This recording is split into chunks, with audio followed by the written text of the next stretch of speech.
Hello साथीहरु, म आज फेरि उपस्थित भइसकेको छु। म बोया माइक्रोफोन, बोया BY-M1 माइक्रोफोन को अनबक्सिङ गरिसके पछाडी यसलाई चाहिँ हामी मोबाइलमा कसरी प्रयोग गर्ने र हामीहरुले यसलाई कसरी सेट गर्ने त, मोबाइलमा हामीले कुन एप्लिकेसनमा कुन सेटिङमा गएर चाहिँ राम्रोसँग भोइस रेकर्ड गर्न सक्छौं, त्यसको बारेमा म यहाँहरुलाई भिडियो लिएर आएको छु। कृपया यहाँहरु हाम्रो च्यानलमा नयाँ हुनुहुन्छ भने कृपया सब्स्क्राइब गर्न नबिर्सनु होला र नजिकै रहेको बेल आइकनलाई पनि प्रेस गर्न नबिर्सनु होला, जसको कारण तपाईहरुले हाम्रा भिडियोहरु मिस गर्नुहुने छैन।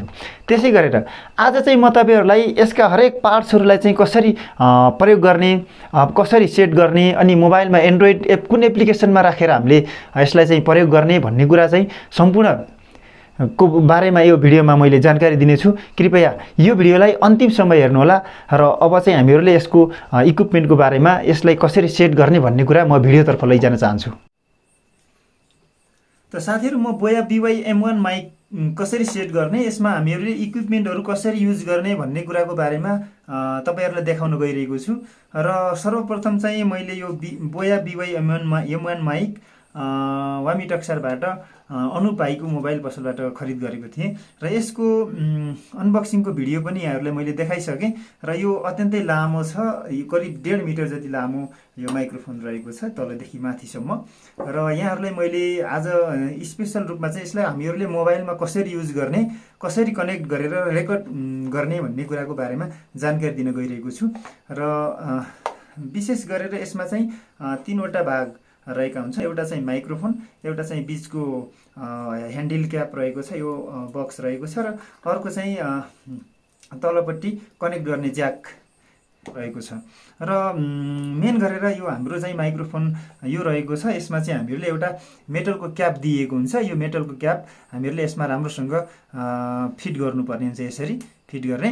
र फिट गरिसके पछाडी यसलाई हामीहरुले कुनै पनि वस्तुमा यसरी क्याच गराएर हामीहरुले माथेर रेकर्ड गर्न सक्छौं। त्यस्तै गरेर यसमा हामीहरुले बाहिरको एक्स्ट्रा नोइज नआओस् भनेर एउटा फर्म पनि दिएको हुन्छ। यो फर्मलाई चाहिँ हामीले यसरी यहाँ सेट गर्न सक्छौं राम्रोसँग। र अब यस पश्चात हामीहरु जान्छौं केमा त भन्दा ब्याट्री। यसमा चाहिँ हामीहरु ब्याट्रीको एउटा पोर्सन दिएको हुन्छ यहाँनिर, यसलाई हामीले यसरी बिस्तारै खोल्ने। यो चाहिँ हामीहरुले रेकर्डिङको क्रममा चाहिँ कुनै बेल्टमा अड्याएर यो भागलाई अड्याएर यहाँ भन्दा माथिको भागलाई चाहिँ रेकर्डिङमा राख्न सक्छौं।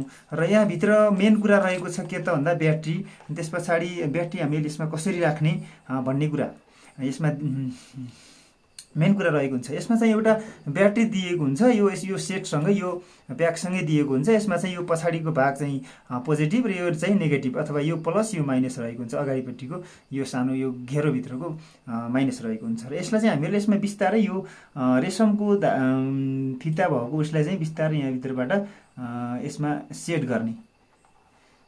यो रेशमको धागोलाई चाहिँ भित्रपट्टि नै पार्नुपर्छ, किन भन्दा पछि हामीहरुले ब्याट्री थुत्ने क्रममा चाहिँ यसलाई चाहिँ निकाल्ने क्रममा यो सट्ट यसरी बाहिर निस्कियोस्, यसरी सजिलो हुन्छ। ब्याट्री झिक्ने र राख्ने काममा यसले सजिलो होस् भनेर यो दिएको हो। र यसरी यसलाई यसमा बिस्तारै फिट गरिसके पछाडी हामीहरुले यसलाई यसरी क्लोज गर्ने, बन्द गर्ने बोया माइक। त्यस पछाडी अब हामीले के गर्ने त भन्ने कुरा पनि म इम्पोर्टेन्ट कुराहरु यहाँ भन्दा पछाडी आउँदैछन्। मेन कुरा यहाँनिर हामीले अन र अफ यो बटन अन र अफ हुने गर्नुपर्ने हुन्छ। यो बोया माथिपट्टि लेखेकोतिर चाहिँ हामीले के गर्ने त भन्दा यो सधैँ हामीहरुले मोबाइल एन्ड्रोइडमा रेकर्ड गर्ने क्रममा यो माइनस सधैँ तलपट्टि नै रातो नै देखिने गरी गर्नुपर्छ, किनभने यसरी अन गरियो भने यो DSLR क्यामेरा मोडतर्फ जाने गर्छ। यो क्यामेरा हामीले चाहिँ मोबाइलबाट गर्ने भएको हुनाले हामीले यसलाई सधैँ यहाँनिर रेड देखिने गराएर तलपट्टि सारेर मात्रै गराउनु पर्ने हुन्छ। त्यस्तै गरी अब यतापट्टि यो लामो भागमा जाउँ। यो रहेको छ चाहिँ हाम्रो यो मोबाइलमा कनेक्ट गर्ने, यसरी यसमा हामीले यसमा कनेक्ट गर्न सक्छौं। यो कनेक्ट भयो यसरी। र यदि हामीहरुले चाहिँ यो मोबाइल बाहेक अन्य साउन्ड सिस्टममा लगाएर माइक युज गर्न पर्यो भने यसलाई चाहिँ हामीले यसमा यहाँनिरबाट यसरी कनेक्ट गर्ने, अनि त्यसपछि यो चाहिँ हामीहरुले त्यहाँनिरको ज्याक बटमा लगाएर घुसारेर पनि हामीले यो माइकबाट अडियो बोल्न सक्छौं। त्यस्तै गरेर यसले अडियोमा चाहिँ फाल्न सक्छ। हामीहरुले चाहिँ यो चाहिँ खासै युज आउँदैन, यसलाई चाहिँ पछाडी नै हाम्रो युज हुने कुरा हो। र यसलाई चाहिँ हामीले मोबाइलमा अब मेन कुरा चाहिँ म तपाईहरुलाई के सिकाउन गइरहेको छु भने यो माइक्रोफोन त ल्याइयो, तर यसलाई हामीले कुन एप्लिकेसनमा राखेर रेकर्ड गर्ने, कुन एप्लिकेसनमा राखेर रेकर्ड गर्दा राम्रो हुन्छ, बेटर हुन्छ भन्ने कुरा म यहाँलाई देखाउन गइरहेको छु।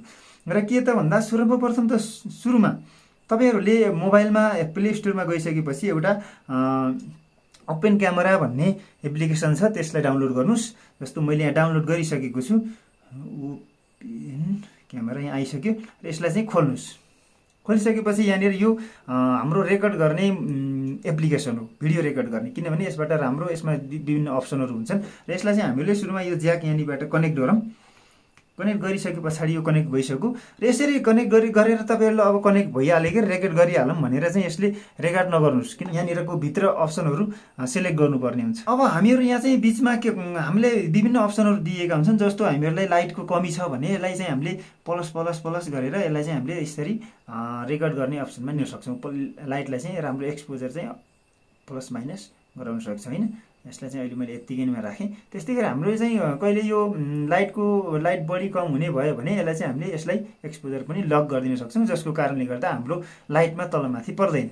त्यस्तै गरी अब मेन कुरा जाउँ सेटिङतर्फ। यो सेटिङमा हामीले के गर्ने त गएर भनिसके पछाडि यो फेस डिटेक्सन सधैँ अन राख्नुहोस्, किनभने हामीहरूले क्यामको फेस गरेर रेकर्ड गर्नुपर्ने हुन्छ, यसैले यसलाई अन नै राख्नुहोस्।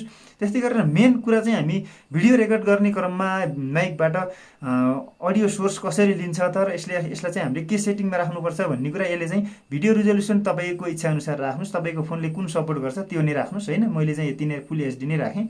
त्यस पछाडि इनेबल डिजिटल भिडियो स्टेबिलाइजेसन भनेको छ, यसलाई पनि अन राख्नुहोस्। भिडियो चाहिँ डिजिटल भिडियो चाहिँ स्टेबिलाइज गरेर यसले चाहिँ राम्रो क्वालिटीको भिडियो खिच्छ। त्यस्तै गरेर रेकर्ड अडियो छ, यसलाई चाहिँ अन राख्नुहोस्। राखिसके पछाडि अडियो सोर्स भन्ने कुरा छ। मेन कुरा चाहिँ यो एप्लिकेसनमा यो माइक्रोफोनले गर्ने काम भनेको यहाँनिर हो। यहाँनिर गर्दा मैले चाहिँ सर्वप्रथम एक्सटर्नल माइक गरेको थिएँ। एक्सटर्नल माइक गर्दा पनि यसले भिडियो के अरे एक्सटर्नल माइक गर्दा पनि यसले राम्रै क्वालिटीको खिचिरहेको थियो। त्योभन्दा पनि बेटर क्वालिटीको अडियो रेकर्ड गर्नको लागि हामीहरूले कुन अप्सन चुज गर्नुपर्छ भन्दा यो अप्टिमाइज फर भोइस रिकग्नेसन भन्ने छ, यसलाई अन गर्नुभयो भने यसमा राखेर ओके गरिदिनु भयो भने तपाईँहरूको भिडियोमा अडियो क्वालिटी प्रोफेसनल आउनेछ। मेन कुरा चाहिँ यहाँनिर तपाईँहरूलाई सेटिङको बारेमा भन्नुपर्ने कुरा यही नै थियो। र यसरी बोया माइकलाई हामीहरूले चाहिँ के गर्न सक्छौँ त भन्दा रेकर्ड गर्न सक्छौँ।